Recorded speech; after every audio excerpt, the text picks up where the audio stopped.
Dinner with Lobo by Fallen Weeble.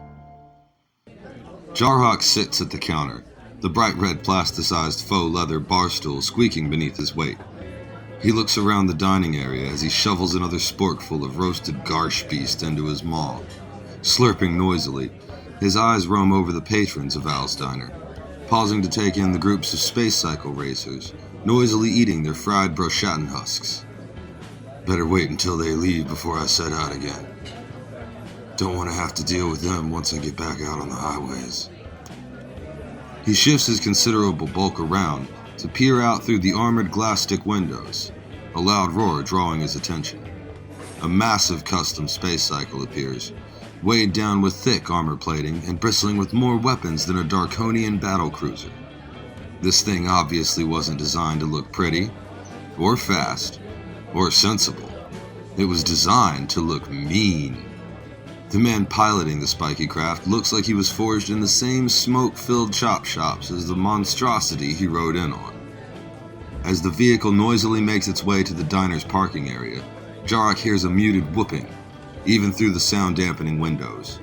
The man's hair flies wildly behind him as he banks sharply before landing with a crunch, flattening an entire row of expensive-looking racing space cycles. The bikers angrily rise from their booth, the fried insect hides clattering to the floor. Jarok spots one of the tidbits frantically crawling away, only to be crushed beneath the steel-clad boot of an angry Lortarian. The scaly biker pauses, his skin shifting from an angry red back to a more subdued blue. His head drops as he turns to his comrades and bullies them back to the booth. A few words float over to Jarok. Damn, it's Lobo. The antique brass contraption rings out as the door flings open, and the pale behemoth strides brashly into the room. As the shrill ringing sounds, Jarok winces, his ears sensitive to the high-pitched noise. He'd asked the waitress about the odd thing. Her jaw furiously working on a wad of pink bubblegum, she had shrugged her shoulders and replied in a bored tone. Owner says it was a gift. Says it stays up. So it stays up. His memory fades as the muscular brute takes a seat next to him. He pounds the polished bar top loudly, calling out in a hoarse voice, Darlene! Get your pretty face out here and give everyone in this shithole a beer. On me! A cheer erupts from the bikers, some of them still chasing their appetizers across the checkered tiles. A voluptuous redhead appears from the back, her face set in a scowl as she shakes a soapy frying pan in the general direction of the jovial giant. Oh, hell no! You don't get to just come in my diner and act like you didn't start a damn bar fight the last time you were here. Lobo smiles, looking less polite than predatory. The effect is only heightened by his fierce yellow eyes as he chuckles. The snickers grow into a boisterous belly laugh, his hands slapping his knee while he catches his breath. I forgot about that. Thanks for reminding me. Good times. What's the damage? Darlene raises the skillet to strike, and the man raises his hands in supplication, thick leather gloves coating the palms. White, grubby fingers poke out from the ends, their fingernails a glaringly black color. Lobo cries out, Hold up, gorgeous! I'm good for it! See? Reaching inside his jacket and fishing around in a pocket, he produces a credit disc. Darlene snatches it out of his hands, slipping the device into her cash register while holding her face in a sour frown. Her eyes grow wide and her jaw drops open as she looks to the grinning madman. Who did you steal this from? No one. I swear, I came by it honestly. He winks. Well, not entirely honestly, but the money was paid to me through a legitimate transaction, if that's what you're asking. Fine. I'm just going to tally up your total. The machine beeps and boops as her fingers deftly fly across the interface. So, I've come up with what you currently owe us. Darlene pauses to blow a spectacularly large bubble, the stretchy orb expanding before finally exploding over her nose and chin. She sucks the sugary mess back into her mouth, her pink tongue darting out to collect the last bits of the sticky substance. She resumes chewing as she continues. And I'm just gonna add a 0 on the end for good measure. Pressing a final glowing blob on the screen, she pulls the credit disc back out and returns it to Lobo. She gives him a painfully fake smile as the machine behind her begins printing a ridiculously long receipt. Lobo grins back. Did you remember to charge me for all my friends' beer? Don't worry. I went ahead and opened you a tab. He lets loose a mighty guffaw, pounding the table once again. Jarok's smashed frottators jump clear off his plate before splatting back down. Flatware and dishes up and down the bar clatter as the man replies, Oh yeah, give the guy at the booth a fresh pot of coffee. I know he doesn't drink beer. The printer goes silent, the paper piling onto the floor below as it cuts the completed receipt loose from the spool. Darlene absently kicks the garbage beneath the expansive liquor cabinet. You got it, big guy. Jarok returns to his meal, pretending not to notice as Lobo pries at his eyeball, finally extracting a complicated spectral lens. Extending a finger on his right hand, the fingernail peels back, and a thin metal rod telescopes outward from the digit. He touches the stylus to the minuscule disc, delicately tweaking the intricate machinery. His blood-red eye squints closed as he peers through the other lens, intent on his task. With a grunt of satisfaction, the man pokes the device back into his eye, covering the garish red orb with the equally unsightly yellow of the contacts. Darlene slides 2 frothy beers across the counter, flashing Jarok a polite smile and simultaneously sending a rude hand gesture toward Lobo. Giving the waitress a sarcastic wave, the burly man takes up his glass and clinks it against the beverage in front of Jarok. Drink up! It's a good day. Jarok sips at the foaming drink, savoring the bitter concoction. He inclines his head to his neighbor, hoping to make a bit of polite conversation. Thank you, sir. Mind if I ask what the occasion is? Ha! Sir! Turning, he calls out to the redhead. Hey, Darl! Get this. This guy called me sir. Also, bring me another beer. Facing Jarok, he continues. Got me a damn good payday. Wanted to celebrate. He drains the rest of his glass and slams the empty container onto the bar. Jarok flinches, expecting it to shatter, but the thick mug withstands the impact. Lobo wags a finger in his direction. How about you? What brings you to my bar? Your bar?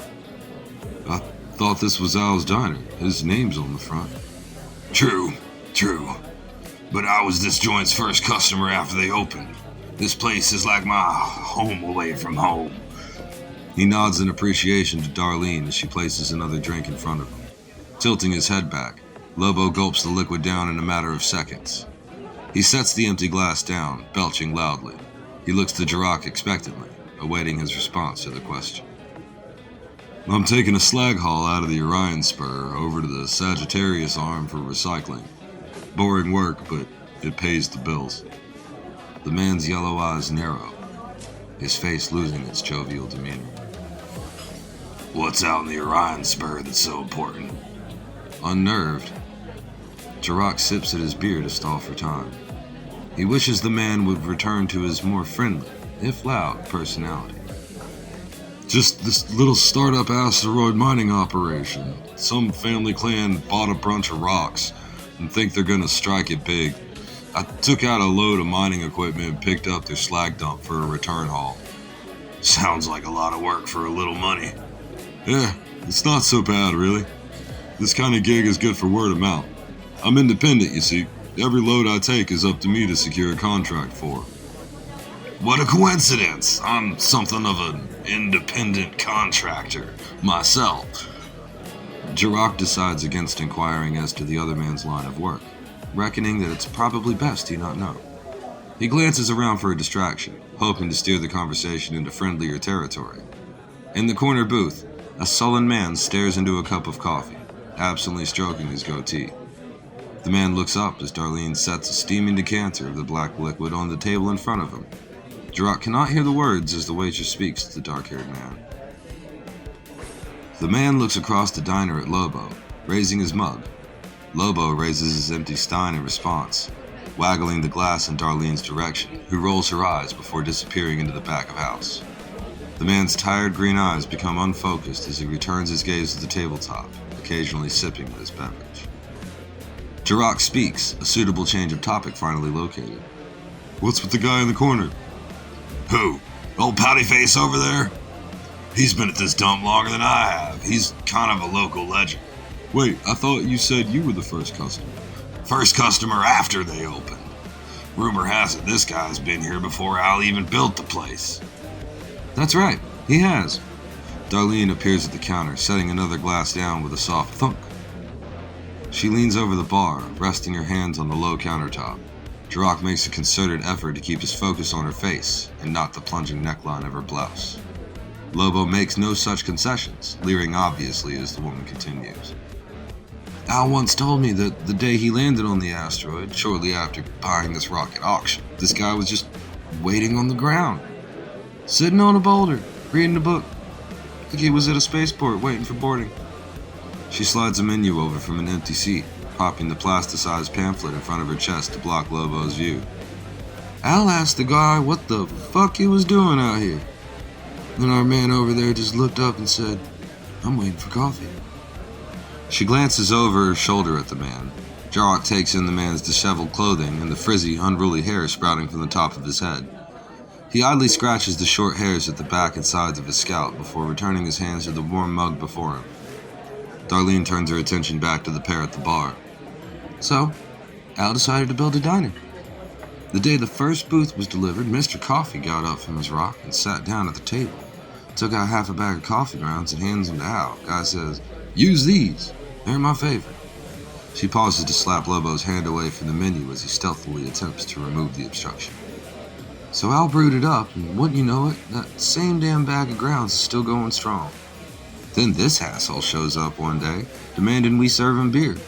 Al had a few cases in the back, and business was non-existent, so we gave the guy a drink, and now he won't leave us alone. She throws a withering glare at Lobo, who smiles back innocently, batting his disturbing eyes at the woman. No matter how much we let him know we hate him. Oh, you're gonna make me blush, Darlene. Lobo ducks as a Kretchat bottle sails past his head, thrown by the waitress. Anyway, that guy's our best customer. Lobo here is a distant second in terms of money spent. Jarok frowns, confused. How does drinking only coffee make him your best customer? Because we don't give free refills. Lobo erupts with laughter, clapping Jarok on the back as the trucker takes another sip of his beer. Darlene leaves to provide a menu to a group of customers entering the establishment. Jarok chokes and sputters while the other man speaks, oblivious. That's why I love it here. All the comforts of home, and they treat you like family. Jarok manages to catch his breath once again, desperately gulping air down his gullet. Lobo's grating voice continues. I'm actually heading down to the Orion Spur myself, right after I pick up my shiny new ship. Any sightseeing suggestions from a long-haul veteran? His breathing back under control, Jarok responds. Nothing in that entire arm is worth the fuel it takes to get there. I'd say get whatever job you have out there over with, then go to your favorite casino instead of wasting your time in the armpit of the galaxy. Lobo's laughter once again rings out across the diner, interrupting conversations and overpowering the sound of the ancient music player in the corner. I like you, guy. You be safe out there. It's a dangerous universe. The bar stool squeaks as Lobo lifts himself from his seat. He flags Darlene down and pretends not to notice the disdain in her eyes as she glares at him. I'll go ahead and close out the tab, darling. Give yourself 50% extra for being so damn sweet. Sticking her tongue out at the man, the waitress manipulates the register again, and the machine begins its song of printing. This time, it runs only 2 lines before completing its task.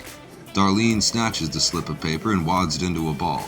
Lobo catches the crumpled paper and slips it into a pocket with a wink.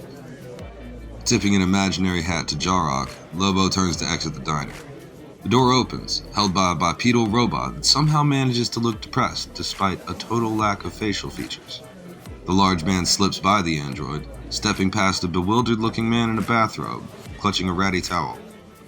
Jarok turns its attention back to the greasy plate in front of him, as the throaty roar of Lobo's space cycles drowns out the sounds of the bar patrons. I've got to start finding better places to eat.